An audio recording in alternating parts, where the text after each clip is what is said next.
Guys, welcome to my study channel Study Special with cases. This section is belong with center of mass and total of rotational dynamics.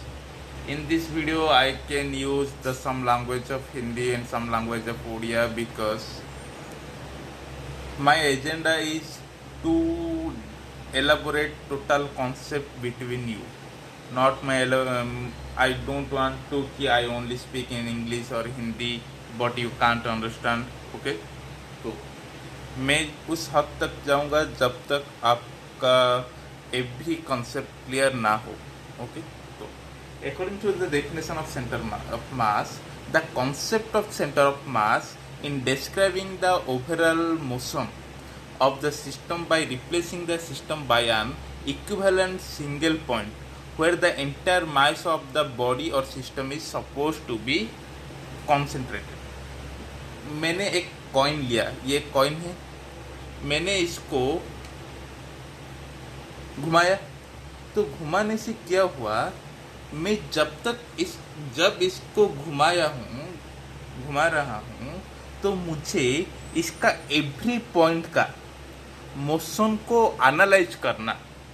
Every point की motion, ये जब घूम रहा है तब इसका rotational motion है, kinetic motion से इसका पोजीशन भी चेंज हो रहा है. तो एवरी पॉइंट का मोशन को स्टडी करना बहुत टफ होगा. और मैंने जब इसको टॉस किया मतलब क्या, इसका रोटेशन हुआ, एक उसके साथ स्पिनिंग हुआ, उसके साथ वो ऊपर उठ रहा है, ऊपर फ्री फॉल हो रहा है, काइनेटिक मोशन से ऊपर जा रहा है. तो ये सारे के सारे फोर्स के बारे में एवरी पॉइंट का स्टडी करना बहुत टफ होगा. तो मैंने क्या करूँगा कि इस बॉडी का जो एवरी पॉइंट का जो मास कौन सा पॉइंट में कंसंट्रेट हो रहा है वो निकाल दूंगा. तो उसी एक पॉइंट का सारे फोर्स को स्टडी करके बाकी जो पॉइंट है उसको मैं रिलेटिव करके मैं बता कर पाऊंगा कि ये कौन सा फोर्स हो रहा है एवरी पॉइंट में, कौन सा फोर्स के थ्रू क्या कनेक्ट हो रहा है. मैं तो ये बता सकता हूँ ना. इसीलिए एवरी पॉइंट का सेंटर ऑफ मास निकालना जरूरी है. मान लो ये एक रिंग का हाफ पोर्शन है. ओके, मैं इसका पोटेंशियल एनर्जी बाहर निकालूंगा. तो पोटेंशियल एनर्जी क्या है, mgh. तो ये जो m है, मैं किस पार्ट का मास m लूंगा. ये वाला पार्ट तो मास ये h1 की हाइट पर है, ये वाला मास तो h2 की हाइट पर है. तो डिफरेंट पॉइंट में हाइट अलग अलग हो रहा है कि नहीं. तो मैं इसका पोटेंशियल एनर्जी निकालने में मुझे तकलीफ होगा ही. तो मैं ऐसा एक पॉइंट लूंगा जहां पर कि इसका जो मास है कॉन्सेंट्रेट है. मैं ऐसा एक पॉइंट यहाँ पर और यहाँ पर ऐसा एक पॉइंट में ले लूंगा जहां पर कि इस रिंग का सारे मास उसी पॉइंट पर कॉन्सेंट्रेट है. उसी को बोला जाता है सेंटर ऑफ मास. आ गया बात समझ में. Centre of mass means body का जिस पॉइंट में मास को मैं एक पॉइंट में ले सकता हूँ. तो हो गया हमारा सेंटर ऑफ मास. हम पढ़े हैं external force equal to mass into acceleration. ये मास मीन्स क्या है, सेंटर ऑफ मास है. एक बॉडी का मास मतलब जिस पॉइंट में सारे मास अलाइन हो सकते हैं, जिस पॉइंट में सारे मास को मैं कंसंट्रेट एक पॉइंट में ले सकता हूँ. और ये एक्सेलरेशन मतलब क्या है, ये एक्सेलरेशन मीन्स सेंटर ऑफ मास का एक्सेलरेशन है. नॉर्मल एक्सेलरेशन नहीं है, बट हमें कोई बताया नहीं पहले, क्योंकि हमें उस सेंटर ऑफ मास के बारे में आइडिया ही नहीं था ना. तो अब आइडिया हो रहा है. तो सारे के सारे वैल्यू जो है हमारा सेंटर ऑफ मास में जुड़ी हुई है.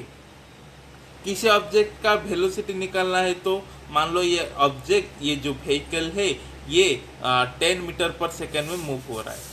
इसका मतलब क्या है, ये वाला जो पॉइंट वो 10 मीटर पर सेकेंड में मूव हो रहा है, ये वाला जो पॉइंट वो 10 मीटर पर सेकेंड में मूव हो रहा है, नहीं।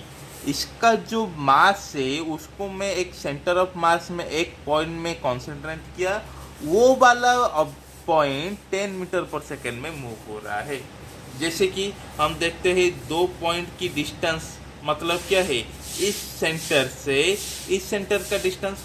ये सेंटर क्यों लिया गया, इस पॉइंट से क्यों नहीं लिया गया, क्योंकि इस जो स्फीयर, इस जो सर्किल का जो सेंटर ऑफ मास है वो सेंटर में आ रहा है।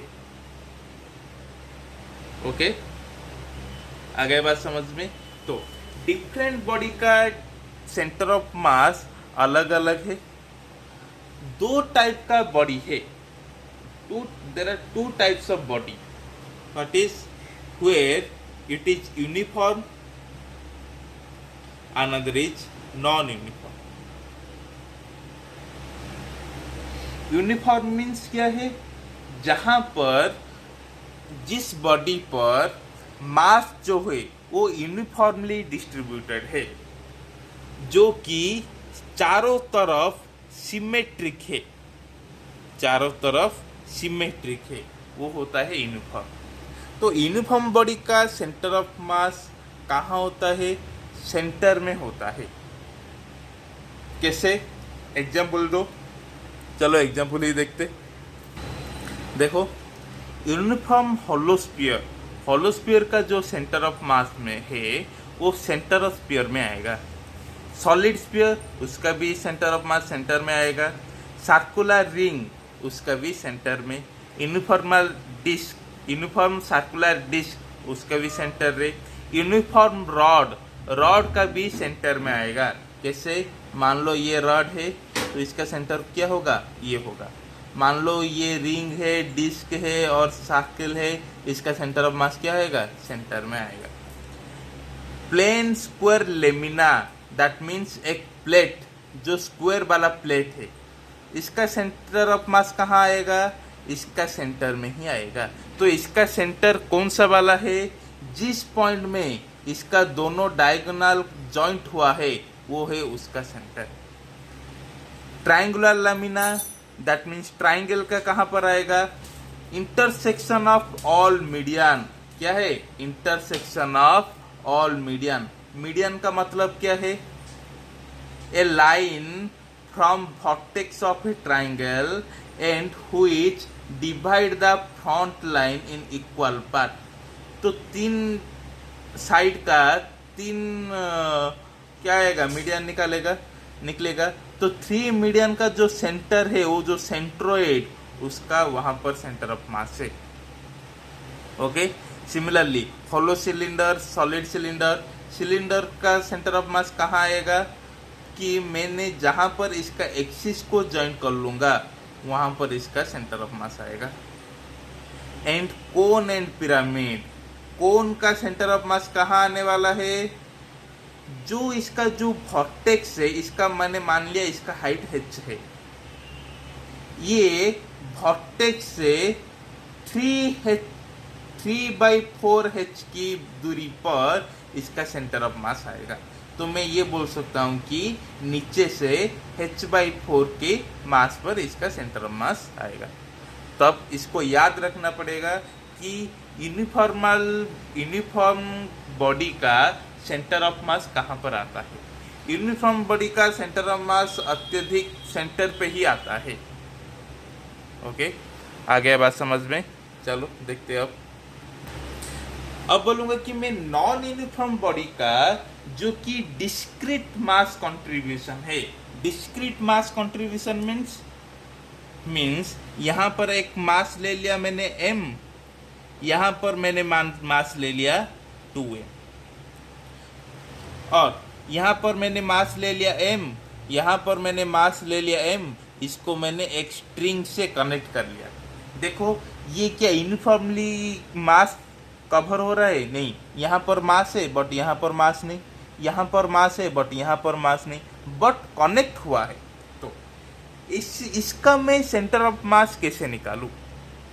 मैंने क्या करूँगा, एक रॉड ले जाऊँगा, यहाँ पर एक m मास का ऑब्जेक्ट, यहाँ पर एक मैंने m मास का ऑब्जेक्ट लेकर मैं इसको ऐसे पॉइंट में खड़ा करूंगा कि जैसे वो स्ट्रेट लाइन में रुके। तो जिस पॉइंट में वो स्ट्रेट लाइन में रुक गया वो हो गया हमारा सेंटर ऑफ मास।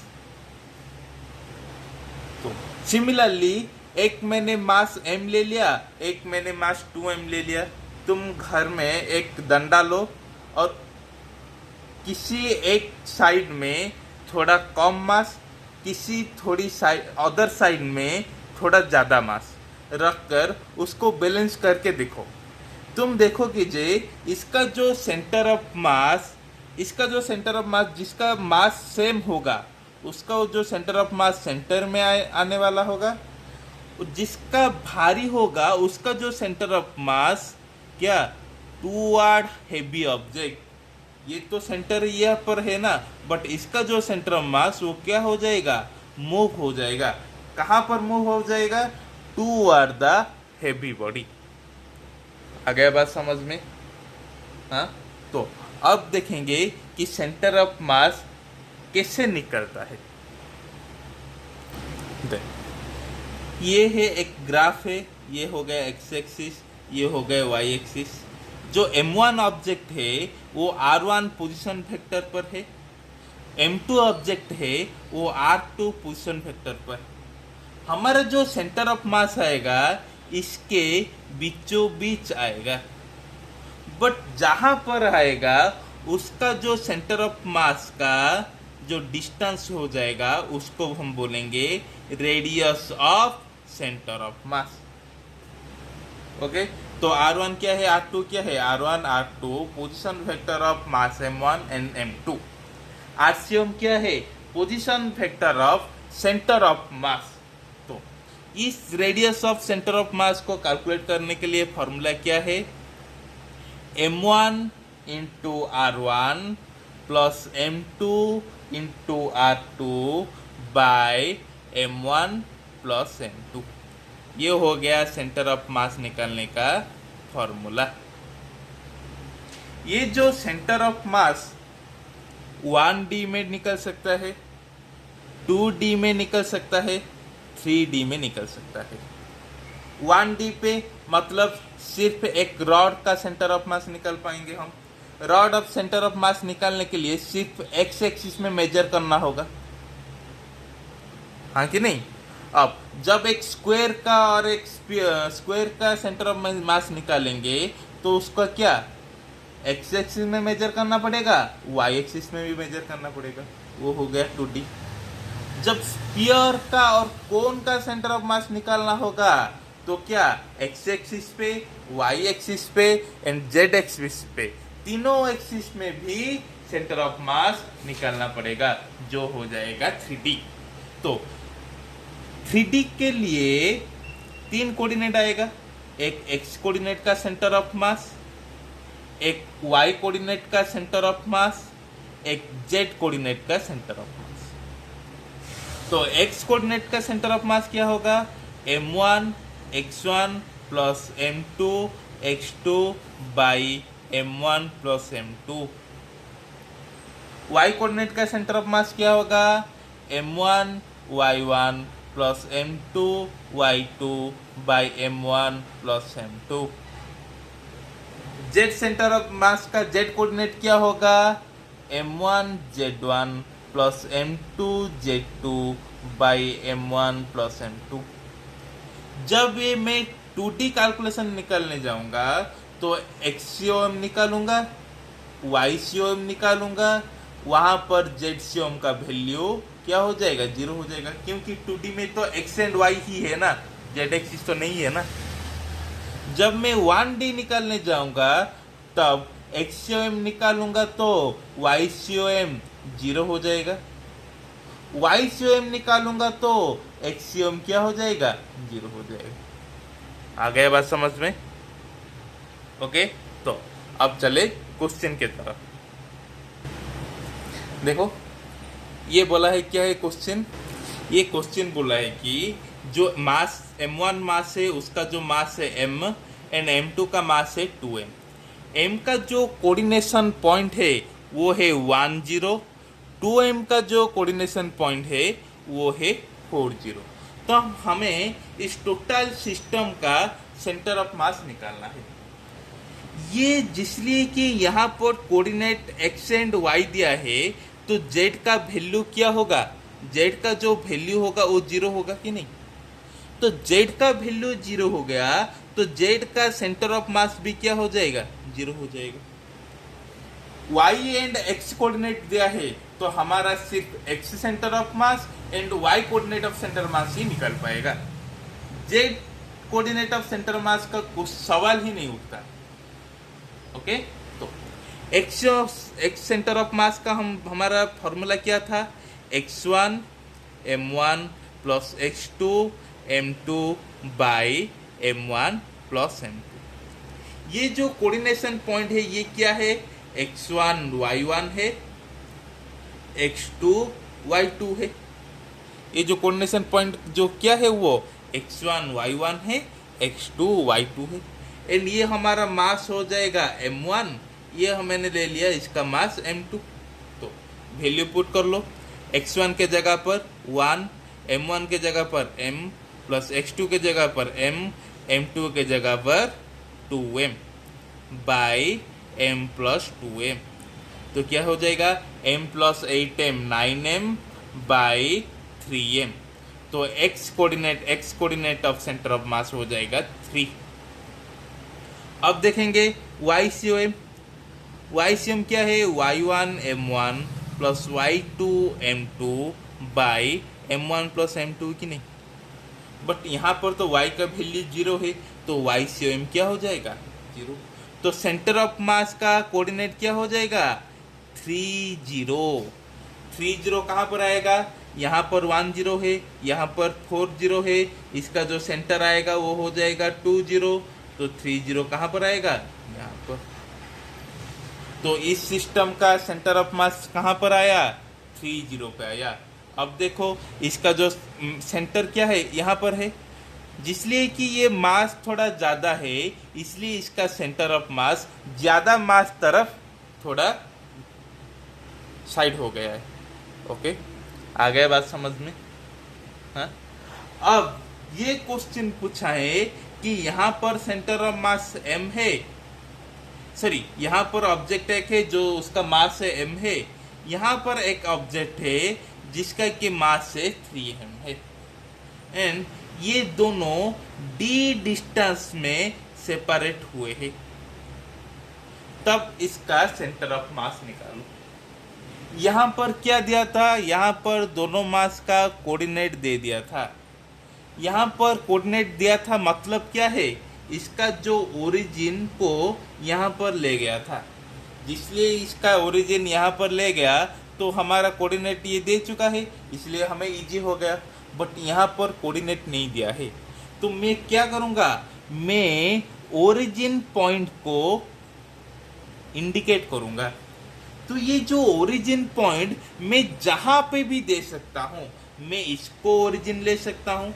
मैं मान लूँगा कि ये जो m मास है ये ओरिजिन पर है, और मैं 3m को ओरिजिन ले सकता हूँ, और मैं इसका जो सेंटर है, सेंटर ऑफ मास नहीं बोल रहा हूँ, इसका जो d डिस्टेंस का जो सेंटर है वहाँ पर भी मैं क्या ले सकता हूँ, ओरिजिन ले सकता हूँ।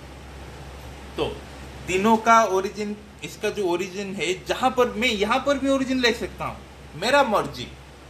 ओके, तो देखते क्या वेरिएशन होगा, ओरिजिन अलग लेने से वैल्यू अलग आ रहा है कि नहीं।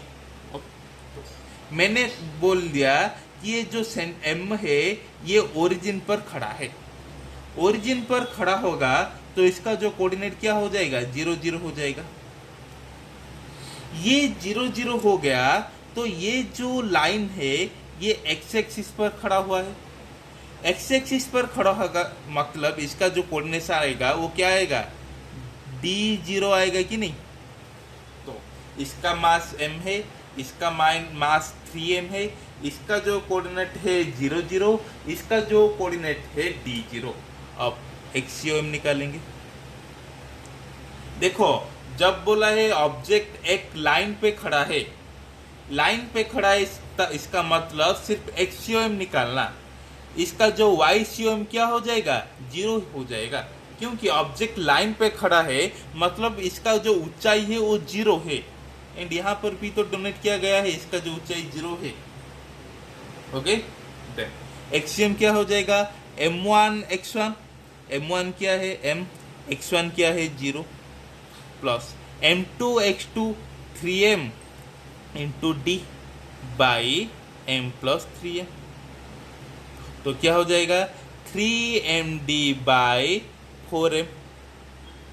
3mm कैंसिल हो गया तो क्या हो गया 3d/4। इसका जो सेंटर ऑफ मास आया वो 3d/4 आया। देखो ये हो गया ओरिजिन, ये इसका जो डिस्टेंस है d, तो ये जो बीच वाला जो आएगा वो क्या आएगा d/2 आएगा। ये जो d क्या है, इसका जो डिस्टेंस है d, तो d क्या आएगा बीच में आ जाएगा। 3d/4 पॉजिटिव साइन है या नेगेटिव साइन है, पॉजिटिव साइन है, जिसलिए ये पॉजिटिव साइन है तो ओरिजिन से इधर मेजर किया जाएगा कि नहीं। तो ये d/2 है तो 3d/4 कहाँ पर आएगा, इधर आ गया कि नहीं। ओके, अब मैं क्या करूँगा, इसको मैं मास लूँगा, इसका जो मास मैं 3m लूँगा, इसका जो डिस्टेंस वो d है। अब मैं कोऑर्डिनेट इसको ओरिजिन लूँगा, इसका डिस्टेंस क्या है d है, मैंने इसको ओरिजिन मान लिया तो इसका जो पॉइंट क्या है 0 0 है। ये d डिस्टेंस पर इधर दूरी पर है तो इसका डिस्टेंस क्या हो जाएगा d0। y ऊंचाई पर क्या है वैल्यू 0 है, क्योंकि ये एक लाइन पर अलाइन हुआ है। तो इसका जो सेंटर ऑफ मास हो जाएगा एक्सियोम m क्या m into D, m1 m into D plus m2 3m into 0/m plus 3m। क्या हो गया md/4m। तो mm कैंसिल d/4, हाँ कि नहीं, आया कि नहीं d/4। देखो और एक बात है, मैंने थोड़ा गलत कर लिया, यहाँ पर मैं ओरिजिन 0 0 लूंगा तो इस साइड का इसका जो कोऑर्डिनेट क्या होगा -d होगा कि नहीं। यहाँ पर -d तो यहाँ पर मैं क्या डालूंगा -d, -dm/4m और -d/4। माइनस क्यों लिया पता चला है कि नहीं। यहाँ पर ओरिजिन है, हमें पता है ये ग्राफ का ये ओरिजिन होगा तो इस साइड पॉजिटिव इस साइड नेगेटिव, ऊपर पॉजिटिव नीचे नेगेटिव, तो इसलिए मैंने इसका 0 0 इधर लिया हूँ तो इसका जो कोऑर्डिनेट क्या हो जाएगा -d0 हो जाएगा कि नहीं। ओके, अब बोलोगे सर वैल्यू तो अलग आया, अरे भाई वैल्यू को छोड़ो, इसका जो सेंटर ऑफ मास निकालते हैं कहाँ पर आ रहा है। ओके, तो देखो ये ओरिजिन 0 0 है, इसका जो डिस्टेंस d है, तो ये जो सेंटर किस कोऑर्डिनेट में आएगा -d/2 में आएगा कि नहीं। तो -d/4 मीन्स इसका जो इधर होगा तो पॉजिटिव इधर होगा तो नेगेटिव, -d/4 यहाँ पर d/4 की दूरी पर है तो कहाँ आएगा उसी पॉइंट पे ही तो आया कि नहीं। ये वाला पॉइंट यहाँ से 3d/4 की दूरी पर है, इसका मतलब क्या है यहाँ से d/4 की दूरी पर है, तो पॉइंट एक ही आया ना, आगे नहीं। मैं देखूंगा कि अब ये मास है m, ये है मास 3m, मैं अब इसका जो ओरिजिन सेंटर को ले जाऊंगा, इसका जो डिस्टेंस है वो है d, ये ओरिजिन यहाँ पर 0 0 होगा तो यहाँ पर कोऑर्डिनेट क्या होगा -d/2 0, यहाँ पर +d/2 0। क्यों, इधर आएगा तो माइनस इधर आएगा तो प्लस, ये डिस्टेंस d है, ये ओरिजिन 0 0 है तो इसका जो हाफ डिस्टेंस होगा d/2, इसका भी जो हाफ डिस्टेंस होगा d/2। अब सेंटर ऑफ मास निकालते तो एक्सियोम क्या होगा m1 into x1 m into -d/2 plus m2 3m into plus t/2 by m plus 3m। Okay, तो क्या होगा minus md/2 plus 3md/2 by 4m। Okay, ये माइनस md/2, ये 3md/2, क्या बचेगा 2md/2 by 4m। mm cancel, 2 cancel, mm cancel, तो क्या हो जाएगा d/4। ये जो d/4 आया, किसी से d/4 का डिस्टेंस, ओरिजिन से d/4 का डिस्टेंस पॉजिटिव है या नेगेटिव है? पॉजिटिव है, तो किधर आएगा यहाँ पर d/4। इसी से इसको मैं 4 डिवाइड करूंगा तो d/4 आएगा। तो किसी पॉइंट पे ही आया, ये जो पॉइंट आया इसी पॉइंट पे भी आया। तो मैं जहां पर भी ओरिजिन लूं, इसका जो सेंटर ऑफ मास है इसी पॉइंट पे ही आने वाला है। आ गया बात समझ में? आ गया सेंटर ऑफ मास। अब देखेंगे दूसरा ऑब्जेक्ट का सेंटर ऑफ मास कैसे निकालते हैं। तो थोड़ा देख लो, देखो ये जो मैंने सेंटर ऑफ मास निकाला, यहाँ पर मैंने ओरिजिन लिया, यहाँ पर मैंने ओरिजिन लिया, यहाँ पर मैंने ओरिजिन लिया, तीनों का जो वैल्यू आ रहा है सेम आ रहा है। तो हमें कौन सा ओरिजिन लेने से इजी हो रहा है? ये इधर ओरिजिन लेने से हमको दोनों तरफ कैलकुलेशन करना पड़ता है, बट यहाँ पर एक एंड पे ओरिजिन लेने से हमारा जो एक जीरो आ रहा है एंड एक पार्ट का कैलकुलेशन करना इजी हो रहा है। तो किसी भी डायग्राम का ओरिजिन कहाँ लेना सा इजी होगा? एक साइड पे, एक पॉइंट पे ओरिजिन ले जाएंगे तो हमें इजी होगा। और ये नेगेटिव वैल्यू आ रहे, तुम्हें नेगेटिव वैल्यू का कैलकुलेशन हार्ड हो रहा है तो तुम इधर ही ले जाओ, पॉजिटिव वैल्यू आएगा, इजी हो जाएगा, रॉन्ग होने का सवाल ही नहीं उठता। ओके, तो मैंने जहां पर भी ओरिजिन लूंगा सेंटर ऑफ मास मेरा इक्वल आएगा। ये जो 3d/4 है डिस्टेंस फ्रॉम m, ये जो d/4 है फ्रॉम 3m, ये जो d/4 डिस्टेंस ये हो गया d। तो d/4 डिस्टेंस कहाँ से? ओरिजिन से, इस पॉइंट से, सेंटर ऑफ पॉइंट से। ओके, आ गया बात समझ में?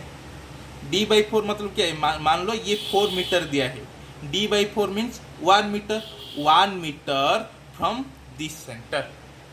ओके, हो गया बात खत्म। देन नेक्स्ट क्वेश्चन चलते हैं। इसका हमें सेंटर ऑफ मास निकालना है। ये एक स्क्वायर है जिसका कि ईच साइड a है एंड इसका जो मासेस है कॉर्नर पर पड़ा हुआ है। ओके, तो हमें पहले इसका ओरिजिन को लेना है। मुझे इजी कैलकुलेशन चाहिए, मुझे टॉप कैलकुलेशन जरा सा भी नहीं चाहिए, तो मैंने यहाँ पर कोऑर्डिनेट ले लिया 0 0।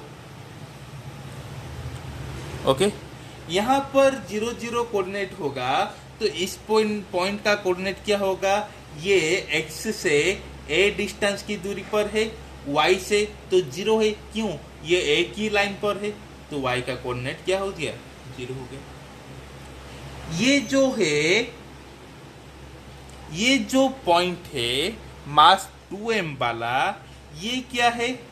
देखो ये ओरिजिन ले लिया यार, इसको मैंने एक ग्राफ में रिप्रेजेंट कर लिया। तो ये जो ग्राफ में रिप्रेजेंट कर लिया, इसका तो कोऑर्डिनेट निकल सकते हैं ना। ये तो x एक्सिस हो गया, ये तो y एक्सिस हो गया, हाँ कि नहीं? तो इस पॉइंट का कोऑर्डिनेट क्या होगा? x में 0, y में a। इसका जो पॉइंट कैसे कोऑर्डिनेट आएगा? यहाँ से ओरिजिन से इस पॉइंट पर पहुंचने के लिए तो मुझे कौन सा पाथ फॉलो करना होगा? मैं इधर इस पाथ में जाऊंगा, इधर इस पाथ में जाऊंगा। तो मुझे यहाँ पर आने के लिए x में a डिस्टेंस कवर करना होगा, y में a डिस्टेंस कवर करना होगा। तो इसका जो कोऑर्डिनेट हो गया a। अब सेंटर ऑफ मास निकालेंगे।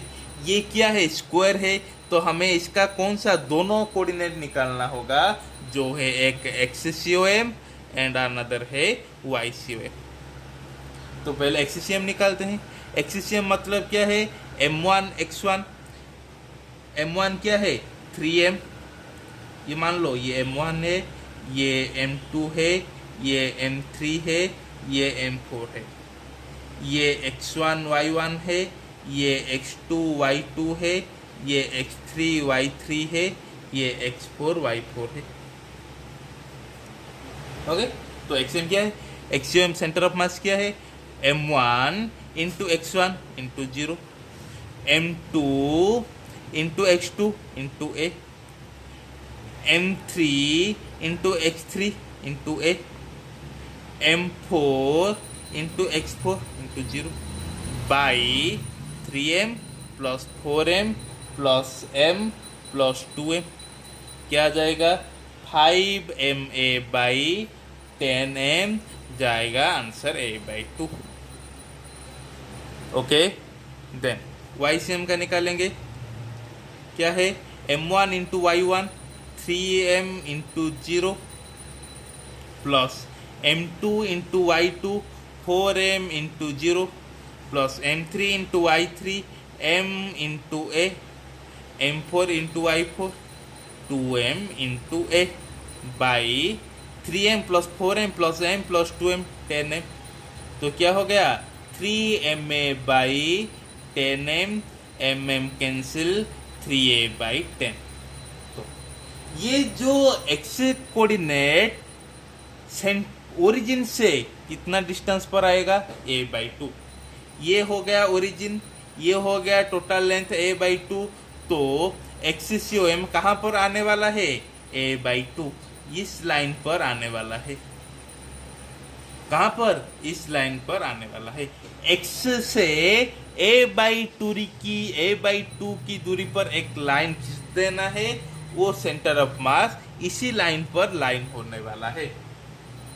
यहाँ पर आ सकता है, यहाँ पर आ सकता है, यहाँ पर आ सकता है, कहाँ पर अभी आ सकता है, कहाँ पर आएगा, इसलिए तो हमने y-COM निकाला है। तो ये जो y-COM है वो क्या है, ओरिजिन से 3a/10 पर दूरी पर है। ये हो गया a डिस्टेंस, इसको 10 भाग करके 3 भाग लेना है, तो मान लो मैंने 3 भाग यहाँ ले लिया, यहाँ पर एक लाइन ज्वाइन कर लिया, तो जहां पर ये ज्वाइंट हो रहा है सेंटर ऑफ मास वहां पर आने वाला है। तो ये जो सेंटर ऑफ मास का कोऑर्डिनेट क्या है a/2 एंड 3a/10, इसका डायग्राम पे रिप्रेजेंट कर लो तो सेंटर ऑफ मास आ जाएगा। मैंने यहाँ पर ओरिजिन लिया, जहां पर भी ओरिजिन लूंगा तो सेंटर ऑफ मास का वैल्यू, सेंटर ऑफ मास का पोजीशन, सेंटर ऑफ मास का पोजीशन सेम पॉइंट पे आएगा। अब मैंने क्या करूंगा, हमेशा तो इतना कैलकुलेशन करके नहीं निकाल पाऊंगा ना, ट्रिक होना चाहिए भाई, कॉन्सेप्ट होना चाहिए। तो मैंने क्या करूंगा, देखूंगा कि ये जो स्क्वायर है ये है, देखो इसको मैंने एक मान लिया, इसको मैंने एक मान लिया, इसका जो मास होगा 2m प्लस m क्या होगा 3m, इसका जो मास होगा 3m प्लस 4m 7m, यहाँ पर मास 3m, यहाँ पर मास 7m, यहाँ पर ये सिमेट्री नहीं हो रहा है, तो मैं नहीं बोल सकता हूँ कि इसी एक्सिस पे, इसी एक्स एक्सिस पे ये सिमेट्रिक नहीं होने वाला है। तो अब क्या करूँगा, मैं y एक्सिस में चेक करूँगा, इसको मैंने एक लूँगा, इसको मैंने एक लूँगा, इसको एक लेने से 2m 3m क्या हो रहा है 5m हो रहा है, यहाँ पर m एंड 4m ये भी 5m हो रहा है। अब मुझे पता चल गया कि ये जो स्क्वायर है ये एक y एक्सिस में क्या है सिमेट्रिक है। ये जो स्क्वायर है, मैंने फिर से डायग्राम कर रहा हूँ, 3m 2m 4m m, ये जो है y एक्सिस पे सिमेट्रिक हो रहा है। वाई एक्सिस पे सिमेट्रिक हो रहा है। किस एक्सिस पे सिमेट्रिक हो रहा है? वाई एक्सिस पे सिमेट्रिक हो रहा है। इसका मतलब इसका जो कोऑर्डिनेट है एक्स एक्सिस का वो a/2 पे ही आएगा। ये हमें कंफर्म होना है। ये वाई एक्सिस के दौरान क्या है? सिमेट्रिक है। मैंने इसको ऐसे डिवाइड कर लूंगा तो इसका जो सम ऑफ मास, इसका जो सम ऑफ मास इक्वल हो रहा है। वाई एक्सिस के दौरान सिमेट्रिक है, इसका मतलब इसका जो सेंटर ऑफ मास जो आएगा वो ओरिजिन से एक्स ऑफ एक्सिस से a/2 की दूरी पर ही आएगा। बट यहाँ पर इसका सिमेट्रिक नहीं है, तो हमें YCOM का कोऑर्डिनेट कैसे? इसी कैलकुलेशन से ही निकालना होगा। तो हमारा एक कैलकुलेशन घट गया कि नहीं? हमारा वक्त बच गया। ये है हमारा एंट्रेंस का ट्रिक। एंट्रेंस में हम ऐसा करेंगे, देखेंगे कि एक्स एक्सिस में और वाई एक्सिस में किसी एक्सिस में ये सिमेट्रिक हो रहा है। जिस एक्सिस में ये सिमेट्रिक हो रहा है उसका ऑपोजिट एक्सिस एक्स एक्सिस में ये क्या होगा? सेंटर में आने वाला है। तो वाई एक्सिस के लिए क्या करना होगा? सबका कोऑर्डिनेट डिफाइन कर लेंगे। सबका कोऑर्डिनेट डिफाइन करके इसका सेंटर ऑफ मास का YCOM के फॉर्मूला में पुट कर लेंगे। ओके, आ गया बात समझ में? Then next question. ओके, थोड़ा थोड़ा रुक गया है। देखो, मैंने पता कर लिया कि ये वाला जो सिमेट्रिक, ये वाला पोजीशन सिमेट्रिक है। तो मैंने इस सिमेट्री को 3m + 2m 5m लेकर एक पॉइंट ले लूंगा, एक मास ले लूंगा। यहाँ पर भी 4m and m 5m लेकर यहाँ पर भी एक मास ले लूंगा। हो गया। इसका जो डिस्टेंस है वो जो डिस्टेंस क्या है? a है।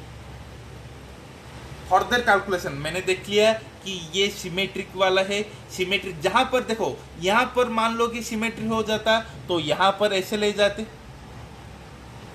जिसलिए कि यहां पर सिमेट्रिक हो गया। इसका जो मास है वो 5m ले लिया, इसका जो मास है वो 5m ले लिया, जिसलिए इसका जो मास 5m है वो सेम मास है। सेम मास होगा तो सेंटर ऑफ मास क्या होगा? बीच में आएगा, जो कि एक्स एक्सिस में ये क्या है? a/2 है। बट इसी दौरान मास अलग अलग है, तो हमें सारे कोऑर्डिनेट को पुट करके YCM पे हमें वैल्यू निकालना होगा। ओके, हो गया? फंडा क्लियर? नेक्स्ट क्वेश्चन देखो, ये दिया है, एक ट्राइंगल दिया है जिसका तीनों मास इसकी वर्टेक्स पर है, और इसका जो साइड दिया है एवरी साइड इक्विलैटरल ट्राइंगल है, इसलिए सबका साइड ए है। तो मुझे पहले क्या करना है? ओरिजिन लेना है।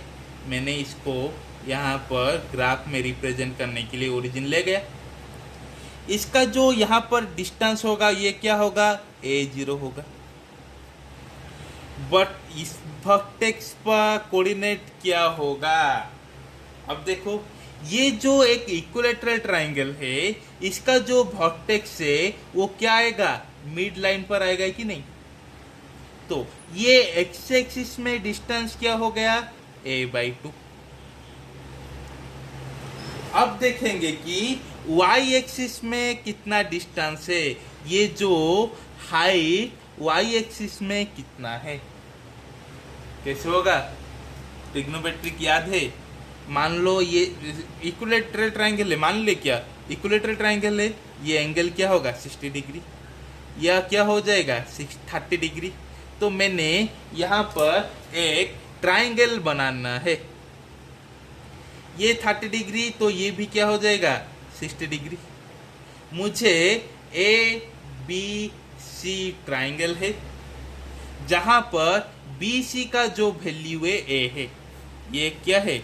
एक ट्राइंगल, इसका वैल्यू A है, ABC। इसका एंगल 60 डिग्री है। तो मुझे कौन सा मेजरमेंट निकालना है? इस मेजरमेंट निकालना है। ये मेजरमेंट मुझे क्यों चाहिए? क्योंकि मुझे इस जो ट्राइंगल का ये जो वर्टेक्स है कितना हाइट पर है, मुझे ये हाइट निकालना है। और ये हाइट जो है, ये हाइट तो वही है ना, ये तो बराबर है ना, तो मुझे ये लेंथ निकालना है, हाँ कि नहीं। तो मैं क्या करूंगा, साइन 60 लूंगा। साइन 60 लेने से क्या होगा, A B by B C. तो साइन 60 का वैल्यू क्या है, √3/2 है। ए बी क्या है हमें पता नहीं, बी सी क्या है, ए है, तो ए बी क्या हो जाएगा, a√3/2। तो इसका कोऑर्डिनेट, इसका डिस्टेंस वाई एक्सिस में कितना आ गया, a√3/2। तीनों का कोऑर्डिनेट आ गया। अब हमें देखना है सिमेट्रिक किसी तरफ है। मान लिया मैंने यहाँ पर सिमेट्रिक है, तो चेक करते, m 2m, इधर मास m, ये मास m रहा, इधर मास 2m रहा, तो ये सिमेट्रिक नहीं होगा। इधर चेक करते, इधर मैंने एक लाइन खींच लिया, तो इधर मास m है, इधर मास m है। ये जो मास m है यहाँ पर हाफ हो जाएगा, यहाँ पर भी हाफ हो जाएगा। तो इधर का जो मास है m + m/2, इधर का जो मास है वो m + m/2। सिमेट्रिक आ रहा है ना।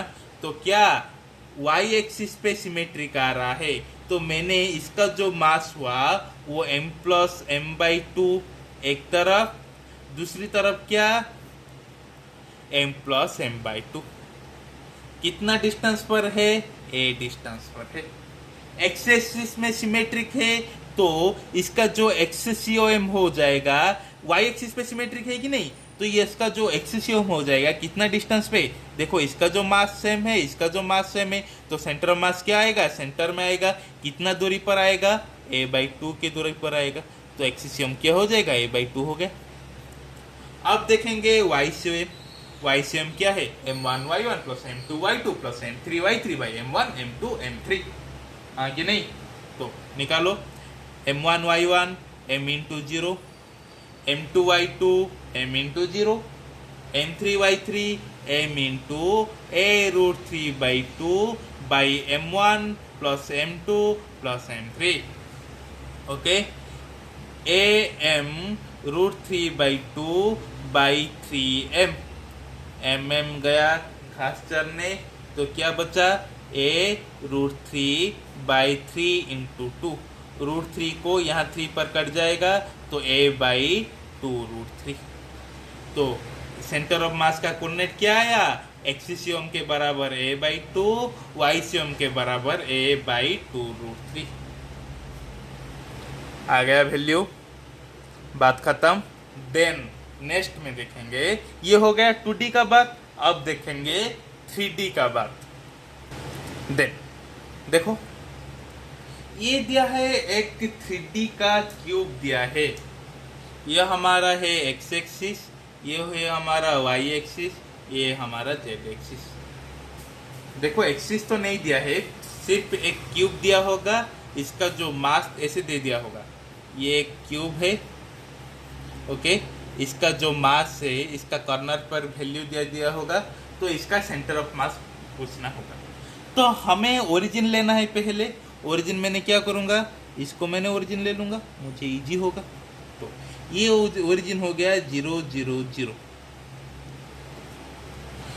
इस पॉइंट का कोऑर्डिनेट यहाँ से यहाँ आने के लिए मुझे किस तरफ आना है, एक्स एक्सिस पे आना है। तो एंड सारे का जो साइड है, इस सभी साइड का वैल्यू a है। ये छोड़ दिया हूँ, ये साइड का वैल्यू क्या है, ये क्यूब है, and every side is a। Okay, तो मुझे इस पॉइंट से इस पॉइंट आने के लिए कितना डिस्टेंस दूरी कवर करना होगा, a डिस्टेंस। किसी एक्सिस में, x एक्सिस में, तो x का a हो जाएगा, बाकी का 0 हो जाएगा। हाँ, तो यहाँ पर आने के लिए मैं ऐसे आ सकता हूँ और ऐसे आ सकता हूँ, हाँ कि नहीं। तो x पे a, y पे a, z पे 0। यहाँ पर सिर्फ y पे a, 0 a 0। ओके, देन इधर आने के लिए क्या, z पे मुझे आना है, एक्स पे 0, वाई पे 0, जेड पे ए। यहाँ पर आने के लिए क्या करना होगा, Z axis and Y axis, और वाई एक्सिस जेड एक्सिस। देखो ये हो गया जेड एक्सिस, तो इसका जो पैरेलल में जो भी वो जेड एक्सिस है, ये हो गया एक्स एक्सिस, तो इसकी पैरेलल में जितना भी है वो एक्स एक्सिस के डायरेक्शन में। ये हो गया वाई एक्सिस, वो इसके पैरेलल में जितना भी मैं जाऊंगा वो वाई एक्सिस के डायरेक्शन में। तो इस पॉइंट का वैल्यू क्या होगा, इस पॉइंट में आने के लिए जेड पे आना होगा, वाई पे आना होगा, तो 0 ए ए। इस पॉइंट पे आने के लिए जेड पे, एक्स पे, वाई पे, ए ए ए। अब आ गया। अब मुझे क्या करना होगा, X COM, Y COM and Z COM निकालना है, हाँ कि नहीं? तो एक्स COM निकालो। मैंने इसको मान लिया, मैंने M1, M2, M3, M4, M5, M6, M7, M8। तो एक्स COM क्या होगा, M1 into X1, 2M into 0। देखो इसका कोऑर्डिनेट नहीं निकाला है, तो क्या होगा, इसका कोऑर्डिनेट यहाँ से यहाँ आने के लिए एक्स एक्सिस में आएगा, जेड एक्सिस में आएगा, तो A 0 A।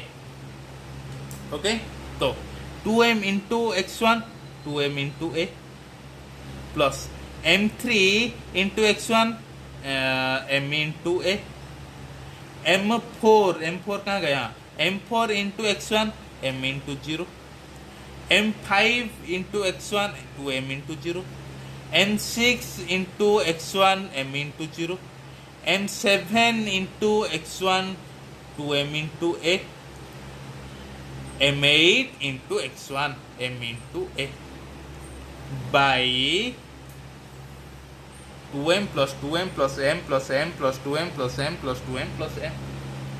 क्या हो जाएगा, 12। तो क्या आ जाएगा value, 2MA plus MA plus MA plus 2MA by 12M, that equal to 6MA by 12, that equal to A by 2। इसी तरह Y COM निकालना है, Z COM निकालना है। तो Y COM जो आएगा, तो आएगा वो क्या होगा, A बाई 2। Z COM जो आएगा वो होगा 2A बाई 3। इसका वैल्यू निकाल कर इसको ठीक है कि नहीं ये दिखना है। ओके, तो अब देखेंगे ट्रिक के तरफ। मैं अब देखूंगा ये किसी एक्सिस पर सिमेट्रिक है, एक्स एक्सिस पर सिमेट्रिक है, या वाई एक्सिस पर सिमेट्रिक है, या जेड एक्सिस पर सिमेट्रिक है, हाँ कि नहीं? तो पहले देखूंगा, देखो एक्स एंड वाई एक्सिस पे ही देखो, जेड का तो निकाल ही देंगे ना इसी मेथड पे। तो एक्स एक्सिस पे देखो, एक्स एक्सिस के करने के लिए क्या होगा, मैं इधर इसको काट दूंगा, इधर काट दूंगा। तो काटने से क्या होगा, इधर का मास m 2m m 2m 2m 2m 2m m m, तो mm 2m 4m 2m 6m, इधर हो जाएगा 6m, इधर क्या हो जाएगा m 2m 2m 4m 6m। अरे भाई एक्स एक्सिस पर सिमेट्रिक हो रहा है, कहाँ पर सिमेट्रिक हो रहा है, एक्स एक्सिस पे सिमेट्रिक हो रहा है। तो यहाँ पर 6m, यहाँ पर 6m, इसका जो डिस्टेंस हो गया a। तो सिमेट्रिक जिसलिए इसका मास सेम है, तो सेंटर ऑफ मास यहाँ आएगा, सेंटर पे आएगा, तो कोऑर्डिनेट क्या हो जाएगा, a बाई 2। किसका कोऑर्डिनेट, y COM का कोऑर्डिनेट। अब देखेंगे एक्स एक्सिस में क्या है, सिमेट्रिक हो रहा है कि नहीं। एक्स एक्सिस क्या है, ये है एक्स एक्सिस। इसका जो मास है m plus 2m 3m, 2m plus m 3m 6m, 2m 2m 4m, sorry ये m है, okay, m 2m 3m 2m m 3m। ये भी सिमेट्रिक हो रहा है क्या, y एक्सिस पे सिमेट्रिक हो रहा है। तो ऐसे ले सकता हूँ, ये हो गया डिस्टेंस से, जिसलिए इसका मास सेम है, तो इसका जो सेंटर ऑफ मास क्या आ जाएगा, सेंटर पे आ जाएगा, जो कि a/2 है। तो हमें बिना कैलकुलेशन से एक्सिस का कोऑर्डिनेट a/2 आ गया, y का कोऑर्डिनेट a/2 आ गया, बचा क्या z का कोऑर्डिनेट, तो वो निकाल देंगे ना इसी प्रोसेस में, जो आ जाएगा 2a/3 आ गया। तो इसी वीडियो को हम यहाँ पर रखते। I hope you will be better understand on this topic. तो नेक्स्ट टॉपिक हम अगले वीडियो में पेश करेंगे। Thank you so much. Like करते जाइए, शेयर करते जाइए एंड सब्सक्राइब करते जाइए।